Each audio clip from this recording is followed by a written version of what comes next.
There are a few things in the life of faith on earth that are a little extra hard to keep straight, and Jesus tended to talk about these things more than others. And maybe Jesus' biggest focal point had to do with this thing called grace, which I think is the most foreign thing in the world. In fact, the more religious you are, probably the more foreign it is to you.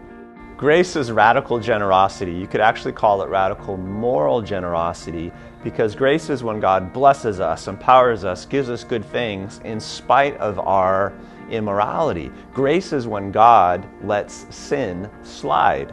And religious people have a harder time with that than other people, because grace often looks like it should be offensive to God. I mean, we can't let sin slide, can we?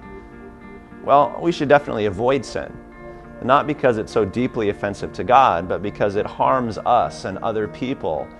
But we also have to consider that the religious authorities had Jesus killed because they thought he was a licentious playboy.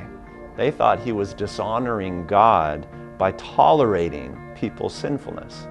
It turns out that the best way to deal with sin is often to let it slide, or at least to let it slide until such a time as people's strengths have grown enough to overcome it for the sake of growth. The answer to sin is not ruthless religion, but rather radical generosity. Jesus actually tells a parable about it. He says, imagine a field in which there's a bunch of wheat and a bunch of weeds growing together. If you run around and try to pull up the weeds, you'll actually uproot the wheat as you do it, because the roots of the wheat and the weeds will be tangled together. And in trying to cleanse the harvest, you'll actually destroy the harvest. So you have to let things grow and sort it out later. Unless you understand and promote grace, your efforts at spreading morality will actually create moral destruction. And the more religious you are, the less likely it is that you understand and accept this.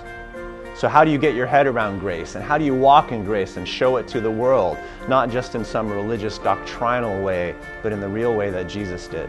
In a way that might actually seem so generous as to be scandalous and offensive.